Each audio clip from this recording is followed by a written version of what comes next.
Hey, salut! Moi c'est Margot, la créatrice de petitpatron.com et de cette chaîne YouTube Couture Débutant. Aujourd'hui je vous propose de coudre ensemble une jupe, et pas n'importe laquelle, mon petit bébé qui vient de sortir chez Petit Patron, qui a été imaginé par une personne de talent. Bon ok, je vous calme. Et qui a été fait en modélisme par une modéliste de talent. Là je peux le dire, c'est pas moi, c'est Noémie. Donc voilà, je vous présente Céleste. C'est une jupe qui est déclinée du 34 au 56, qui a une coupe droite, qui est plutôt une jupe courte, et qui peut être déclinée de manière relativement simple, avec juste des découpes, avec deux systèmes de poches, une poche plaquée classique, ou une poche intégrée qui est assez cool parce qu'il y a de la place et en même temps elle est discrète et moderne. Et l'autre déclinaison qui nous intéresse vraiment aujourd'hui, c'est la version patchwork, donc la version la plus complexe. Alors pour vous y retrouver, je vous mets quelques petites photos. Ça, je vous présente Céleste. Et aujourd'hui, on va faire cette fameuse version complexe, puisque pour faire la simple, eh ben, c'est les mêmes étapes, sauf qu'on commence un peu plus tôt sur la version complexe. Mais avant, on va parler quand même un petit peu de Céleste, de manière générale. Est-ce qu'elle est difficile? Est-ce qu'elle est accessible? Est-ce qu'elle est cool? Alors, oui, elle est cool. Oui, elle est accessible. Est-ce qu'elle est difficile? Techniquement, elle n'est pas ultra compliqué. Pourquoi? Parce que la plus grosse difficulté c'est la boutonnière, et contrairement à ce que beaucoup de gens pensent, la boutonnière n'est pas compliquée, il faut juste respirer et se lancer. Après il n'y a pas de montage de zip, il n'y a pas beaucoup il n'y a pas d'incrustation, de choses comme ça. À chaque fois on essaie sur Petit Patron de penser le plus simplement, donc quand vous avez des découpes, on les réfléchit pour qu'elles soient faciles pour vous, on évite au maximum l'incrustation parce que ça, à moins d'être un expert en couture, c'est souvent un peu décalé et c'est pas forcément très esthétique. Donc globalement elle est pas compliquée. Par contre, il faut vraiment se dire qu'elle demande de la rigueur. Pourquoi? Parce que vous avez plein de découpes différentes qui se ressemblent un peu mais qui sont pas pareilles. Donc il faut juste suivre à la lettre le pas à pas. Donc on va le voir aujourd'hui en vidéo. Vous l'avez évidemment dans ce pas à pas avec des schémas. Et sur les patrons, Noémie vous a tout mis, elle a tout noté, chaque pièce qui se raccorde avec quoi, il y a des numéros précis, des noms précis pour vous aider, donc il faut juste pas vouloir aller trop vite parce que là vous risquez de vous emmêler. Moi la première, hein, je réfléchis longuement avant de me lancer dans la couture, je vérifie que j'ai bien assemblé, que je me suis pas trompée de côté, etc. Mais sinon c'est pas du tout difficile parce qu'on ne fait que assembler des morceaux ensemble. Ça c'est pour la partie difficile. Maintenant on va parler du matériel. Bonne nouvelle, il faut pas beaucoup de matériel, ni de choses variées, ni en quantité. Ça c'est plutôt cool quand même. Dans le matériel, il vous faut du tissu, du droit fil thermocollant, du fil à coudre, une machine et des boutons. C'est tout. On va s'intéresser au droit fil. Alors peut-être que vous le connaissez par cœur parce que j'en parle souvent et Noémie en met beaucoup chez Petit Patron. Le droit fil, c'est une bande de thermocollant coupée en 1 cm qui a déjà été coupée au laser par des entreprises qui s'en occupent extrêmement bien. Techniquement, vous pouvez évidemment le faire vous-même, c'est-à-dire prendre votre thermocollant et couper des bandes de 1 cm. C'est très long, mais c'est possible. Le droit fil, en fait, son gros avantage, c'est qu'il évite d'avoir des surépaisseurs, parce que si vous thermocollez vos pièces, vous rajoutez de l'épaisseur. Sauf qu'aujourd'hui, on est sur une jupe qui va être en velours, qui va être en jean, qui va être en suédine, des matières qui sont déjà épaisses de base. Et si vous avez une machine dite entrée de gamme, donc une machine à moins de 500 €, vous savez déjà qu'elle n'aime pas beaucoup les épaisseurs. Donc à chaque fois on essaie de réfléchir au maximum comment monter des modèles qui peuvent être techniquement on va dire ambitieux sans pour autant bousiller vos machines ou juste les abîmer parce que vraiment c'est casse-pied, on le sait. Donc là la solution c'est de mettre du droit fil. Si vous en avez pas, vous pouvez très bien thermocoller. Par contre l'un ou l'autre. Sinon vos pièces vont s'agrandir parce que dès qu'on manipule le tissu, il bouge, il se détend et alors là vous n'aurez plus rien qui va se raccorder, vous allez râler parce que votre jupe elle aura pas forcément de forme et en fait c'est juste que vous n'avez pas ni de thermocollant ni de droit fil. Important, l'un ou l'autre, ok? Pour les boutons, vous êtes assez libre, on vous conseille des boutons entre 1 cm, vraiment max du max 3 cm de diamètre, idéalement c'est 1,5 cm. C'est vraiment la taille parfaite.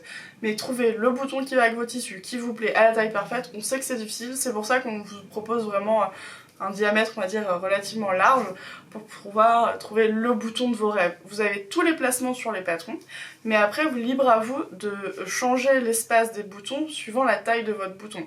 Parce que vous pouvez vous dire que si vous avez des gros boutons, ils vont être peut-être un peu serrés. Donc nous, on vous fait un placement dit... de renseignements on va dire, pour vous aider, pour vous orienter, mais là vraiment il n'est pas définitif, vous pouvez le changer. N'oubliez pas, on met quand même un bouton bien en haut et on met pas un bouton tout en bas parce que sinon ça bloque un peu le mouvement dans la jupe. Pour le tissu, c'est quand même le sujet qu'on aime le plus. Aujourd'hui, on va coudre une jupe pour Margot, pas moi, l'autre Margot de Petit Patron. Elle est derrière, vous la voyez pas. Et elle a choisi un trio de jeans. C'est la matière la plus cool pour coudre la jupe, surtout si c'est la première fois et que vous n'avez pas encore fait 10 000 vêtements. Parce que le jean, ça a la bonne tenue, c'est parfait pour une jupe, mais c'est pas trop épais. Parce que vous pourriez craquer sur des jeans, des velours, c'est top aussi, j'adore, j'en ai. Mais c'est un peu plus épais, donc un peu plus difficile à coudre. Donc là aujourd'hui, Margot elle a choisi un trio, donc 3 couleurs de jeans.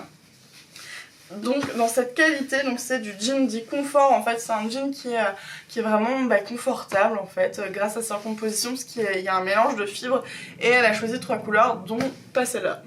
Vous allez voir, elle a choisi d'autres couleurs, mais je vous ai pris un rouleau que j'avais sous la main.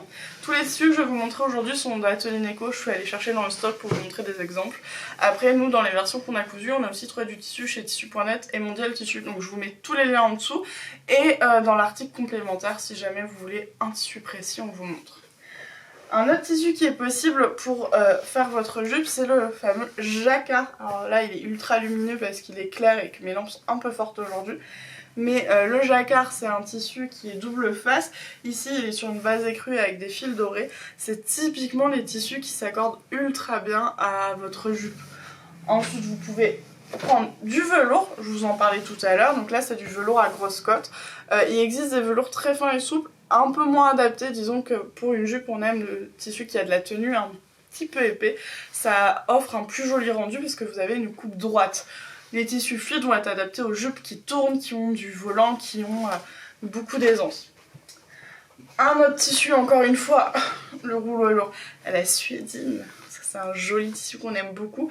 Donc voilà, c'est aussi un tissu qui a un effet un peu peau de pêche tout doux et qui est parfait. Et enfin, le dernier tissu que j'ai sous la main, c'est le Canva. C'est une toile de coton ultra résistante. Je vous disais qu'il fallait un tissu qui a un peu de tenue et il faut aussi un tissu qui soit entre guillemets solide parce que vous allez bouger dans votre jupe, vous allez vous asseoir, vous allez vous mettre accroupi, vous allez ramper après un caillou ou une épingle, je ne sais pas. Donc il faut un tissu qui va résister, qui n'aura pas envie de craquer. Typiquement, un voile de coton, c'est beaucoup trop fragile pour ce modèle-là. Donc le Canva, c'est une toile qui est un peu plus épaisse que la popeline, qui est beaucoup plus résistante et qui peut typiquement aller sur ce genre de patron.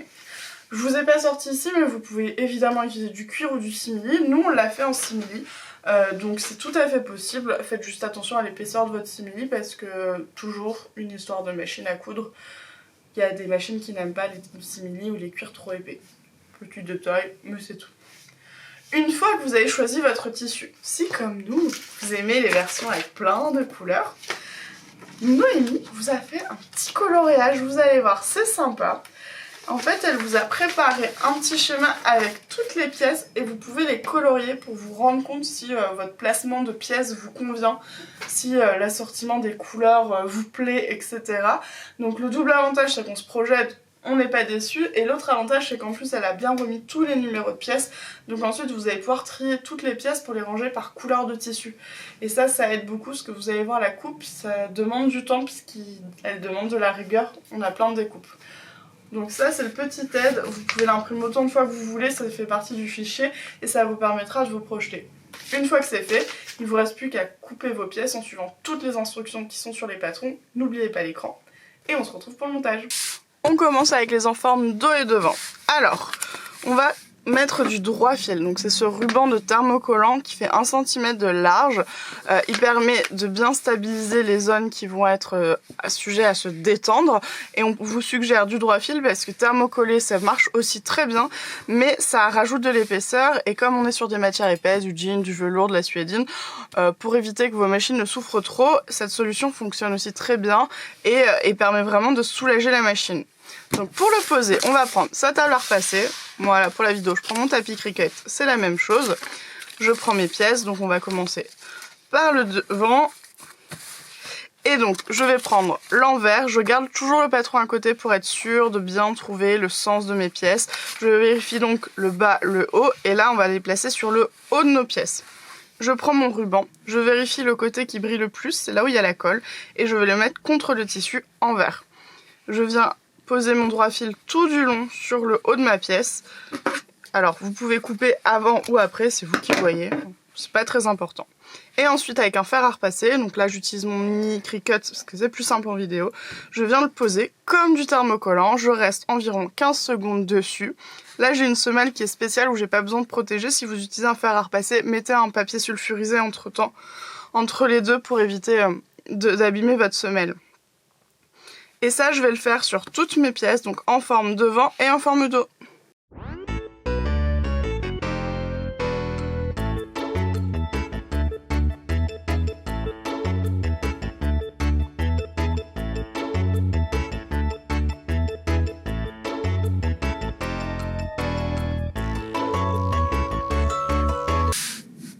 On va prendre nos pièces 2A, 2B, 2C, 2D.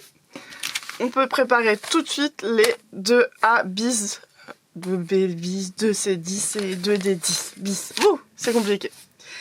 La première chose, c'est que je vous conseille toujours de vérifier que vous avez bien votre ligne, que tout s'accorde bien. Donc grosso modo, ça vous fait une jolie ligne. Une fois que c'est bon, on vérifie qu'on a bien tout cranté. Et quand c'est bon, cette fois, on va pouvoir désépingler. On va commencer avec le 2A et le 2B. On laisse pour le moment de côté le 2C et le 2D. Donc je désépingle et je vais venir coudre ma couture de raccord entre les deux pièces. Donc vous avez sur chaque ligne de patron l'information pour savoir avec quelle pièce vous raccordez. Ça vous permettra d'éviter de coudre vos pièces dans les mauvais sens, etc. Vraiment le conseil c'est de suivre à la lettre le pas à pas parce que vous allez voir c'est un patchwork donc forcément il y a un moment vous allez avoir envie de vous perdre, donc je vais essayer de vous donner nos petites astuces pour pas se perdre, mais on garde toujours les patrons à portée de main, on vérifie le sens du patron et que les lignes s'accordent bien ensemble. Là c'est bon, je suis sûre de moi, je mets mes patrons à côté et je viens les poser endroit contre endroit. J'épingle et je vais venir faire une couture à 1 cm tout du long. Ensuite je peux repasser ma couture et la surjeter. Donc je la repasse ouverte, ensuite je la couche vers le bas et je vais faire un point zigzag ou un point de surjet suivant la machine que vous avez. C'est parti!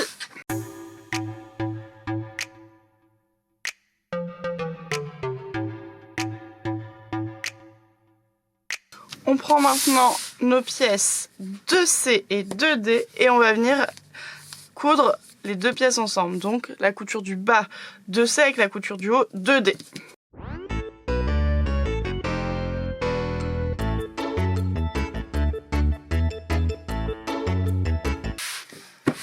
Tadam! Alors, vous avez ici normalement le haut et le bas d'une future bande de votre jupe. Petit conseil, c'est d'accrocher des petits post-it sur vos raccords parce que vous allez voir qu'au fur et à mesure, ils vont finalement tous se ressembler et vous allez avoir du mal à savoir qui est 2, qui est 2 bis, qui est 3. Donc moi je mets des petits post-it et on pourra les enlever quand on fera le grand assemblage de la jupe. Et l'autre astuce, si ça peut vous aider, c'est de mettre une épingle, alors la tête en haut et la pointe vers le bas pour bien se souvenir que ça c'est le haut de votre bande et ça c'est le bas de votre bande. Si ici c'est assez facile, on reconnaît la courbe de la taille, mais par contre ici pour moi il n'y a rien qui me dit que ça c'est le haut ou bas. Enfin si, là c'est plutôt en angle droit, mais pour éviter de douter et de faire des bêtises, je rajoute en plus une épingle sur mon tissu. Une fois que ça c'est fait, on fait la même chose avec les pièces bis. Systématiquement, il faudra toujours coudre la pièce 2, la pièce 3, la pièce 4 et la version bis. Et là, je rajoute en plus mes post-it et j'ai déjà mis mes épingles.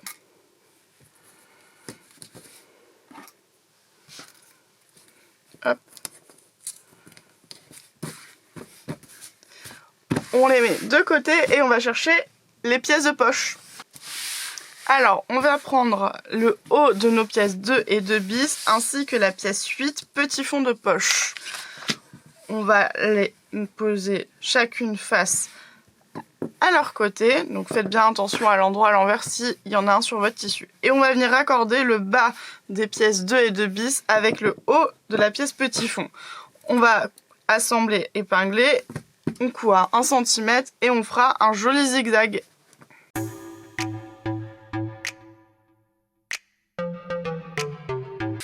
Et Et voilà, et on vient repasser vers le fond de poche. On met ces deux pièces de côté et on vient prendre les deux autres pièces qu'on a construites tout à l'heure, 2D et 2 bis. Donc 2B, 2D, 2B bis, 2D10. On vient prendre ensuite notre autre pièce de poche qui s'appelle le grand fond de poche, qui est la pièce numéro 9. Et cette fois, on va venir assembler sur le haut des pièces, endroit contre endroit. On va épingler, on fera une couture à 1 cm, insurgée, et on repassera couché vers le fond de poche.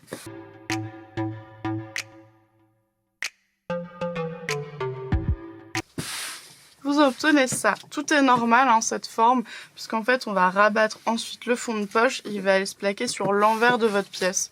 Donc on le remarquera pas. En attendant, on va prendre les deux pièces O2 et 2 bis et on va venir coudre les bas des fonds de poche avec les bas de vos fonds de poche de chaque côté. Donc on vérifie bien qu'on assemble 2 bis avec 2 bis et 2 avec 2. Typiquement là, je suis contente d'avoir mis mes petits post-it. Et je vais venir épingler sur le bas, je vais coudre à 1 cm et ensuite faire un point de surjet.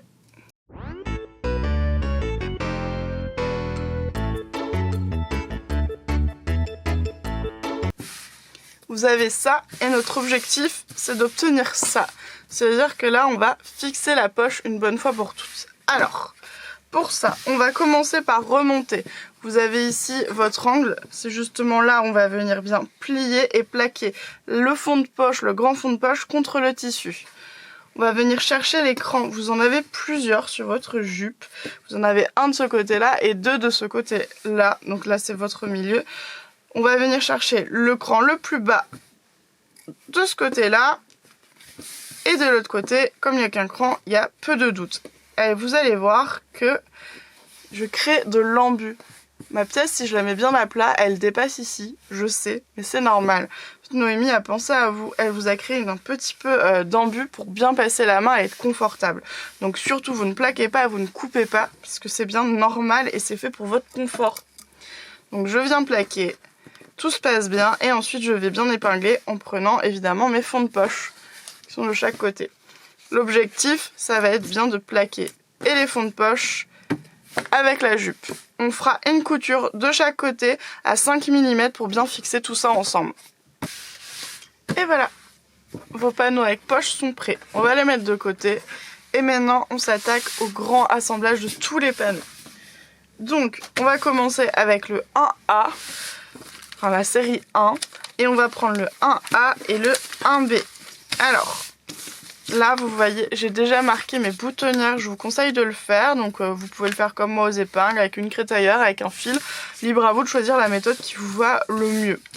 Donc une fois que tous mes boutons sont marqués, bah tiens, je constate que j'ai oublié d'en marquer un ici. Je le fais.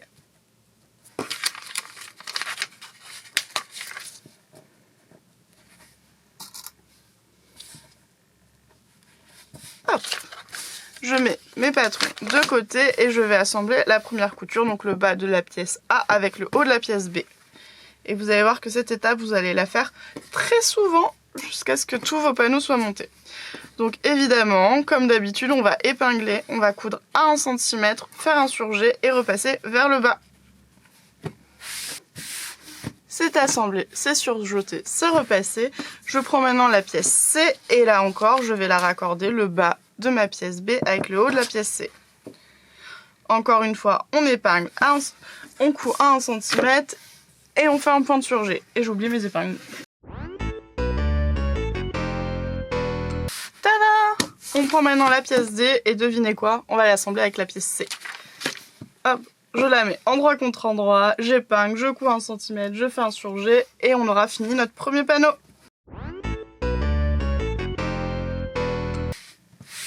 Et voilà, vous avez votre premier panneau, ici le panneau 1. Vous allez faire la même chose avec le panneau 1 bis et ensuite avec tous les autres panneaux. Et si vous avez un doute dans vos instructions, vous avez tous les schémas de tout ce qu'il faut assembler. Nous, on a déjà assemblé ceux avec les poches et on a commencé avec les 1. On va finir tous les autres, donc les 3 et les 4. On se retrouve après ça. Ça y est, on a assemblé toutes nos bandes. Alors du coup, maintenant, on va prendre la 1 et la 2. Et on va vérifier sur les patrons pour assembler la découpe devant. Donc sur les patrons c'est indiqué. En fait c'est cette ligne là avec celle-ci. Donc on va les mettre endroit contre endroit. On va épingler, coudre à 1 cm, surfiler et repasser. On pourra coucher la couture vers le devant.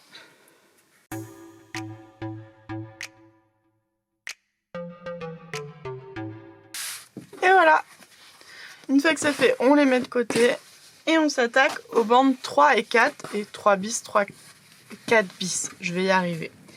Encore une fois, on peut prendre les patrons pour bien repérer. On va coudre la couture découpe dos. Donc c'est celle-ci. On les met toujours endroit contre endroit. On les épingle. On coud toujours à 1 cm. Et on fait un point zigzag. On va repasser les coutures vers le milieu dos. Et on fera la même chose sur les pièces bis.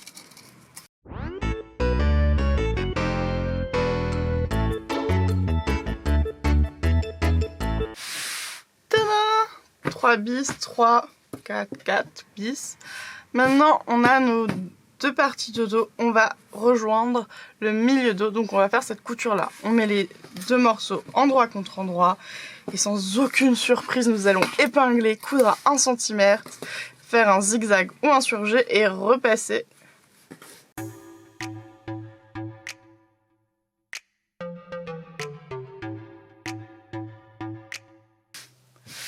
Et voilà, on vient de reconstituer notre dos et maintenant on va coudre les côtés de chaque côté.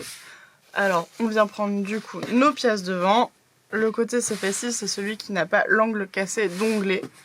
Donc là c'est facile à repérer, c'est pratique. Et on va coudre comme d'habitude, on épingle, on coud à 1 cm, on surjette et on repasse.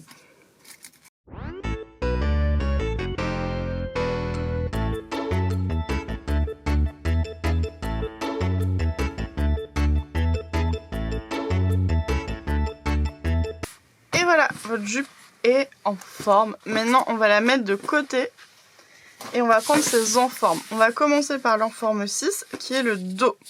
Et on va venir les mettre endroit contre endroit et coudre le milieu dos. Alors, comme d'habitude, Noémie vous les a indiqués sur les patrons. Donc, vous allez pouvoir épingler. Il faudra faire une couture à 1 cm comme d'habitude. Et on pourra repasser couture ouverte. Là, c'est pas forcément utile de surfiler. Vous n'êtes pas obligé de le faire. Et pour gagner un petit peu de temps sous la machine, on va tout de suite épingler les côtés. Donc on prend l'enforme numéro 5 et on va venir préouvrir vos dos et assembler, je vais y arriver, avec les côtés. Donc à chaque fois quand vous avez des doutes, vous prenez vos pièces, patrons, vous les mettez dessus. Moi je vois que le côté est là, donc je sais que ça c'est ma pièce côté qui doit aller sur un des côtés.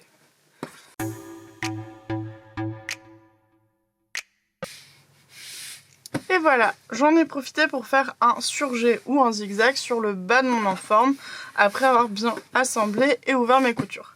Maintenant je prends mon enforme et je reprends ma jupe. On va commencer à assembler les deux ensemble. Donc je vais pouvoir commencer à placer mon enforme, l'endroit de l'enforme contre l'endroit de ma jupe et je vais l'épingler sur le bord de ma jupe. Et attention, on pourrait tenter de faire une couture et dans le côté et tout de suite la taille, mais là on va d'abord faire le côté. Donc je vais l'épingler bord à bord.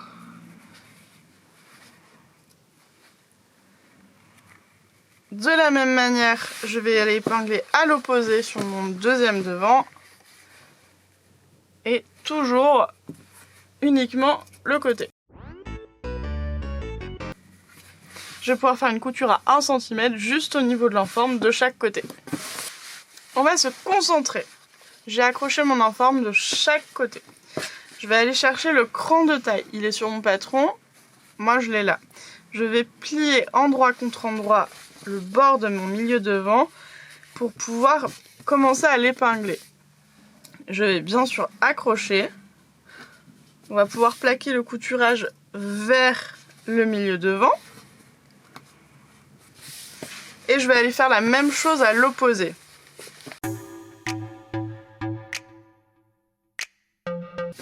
Et maintenant, si tout se passe bien, mon enforme va parfaitement s'accorder sur le haut de la taille de ma jupe. Donc là, je vais pouvoir épingler tout du long et faire une couture à 1 cm du début à la fin, faire insurgé en option, c'est comme vous voulez. Et ensuite cranter, parce que vous avez des arrondis et c'est plutôt recommandé de cranter.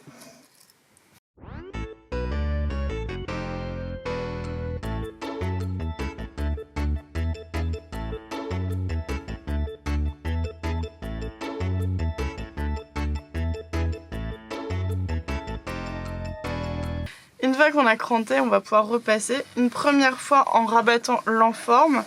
Donc le couturage vers l'enforme.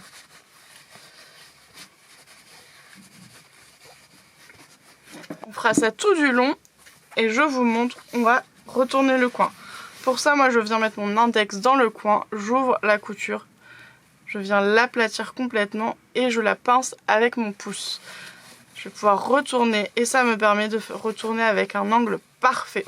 On va pouvoir faire un nouveau repassage bien bord à bord pour bien fixer. Et ensuite, dernière étape qui est fortement recommandée, c'est qu'on va venir faire une piqûre dans chaque découpe latérale pour pouvoir fixer l'enforme et qu'elle n'ait pas envie de se soulever quand vous vous enfilez, quand vous bougez dans votre jupe.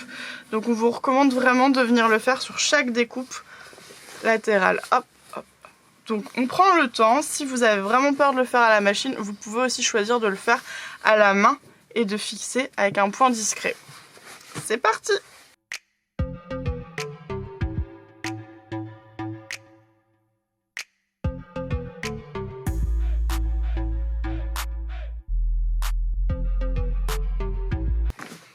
Mon enforme est fixé, on s'intéresse au milieu devant.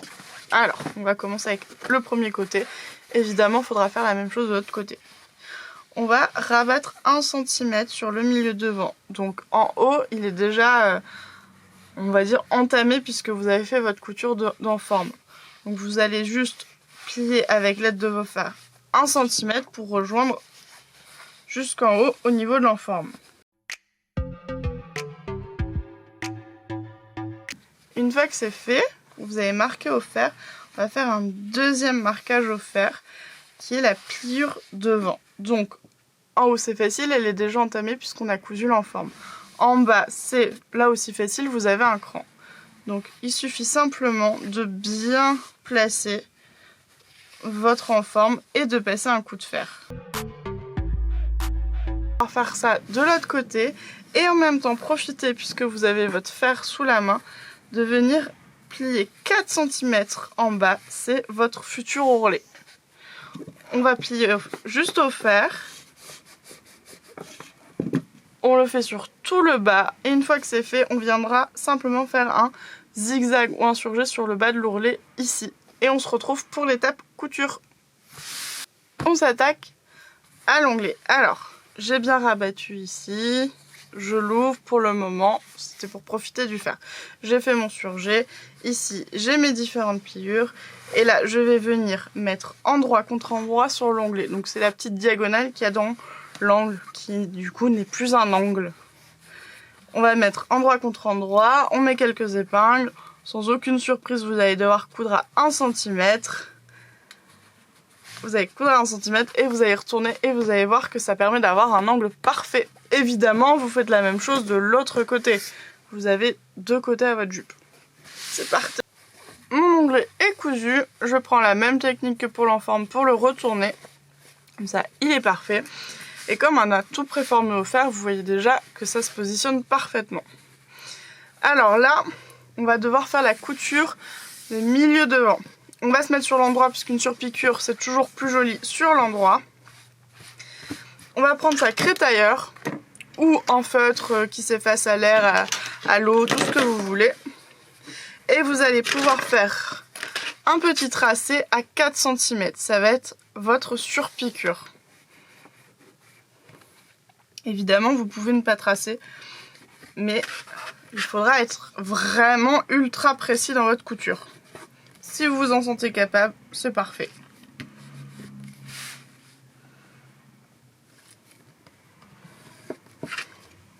On vient faire une surpiqûre tout le long et on fera la même chose avec son autre devant.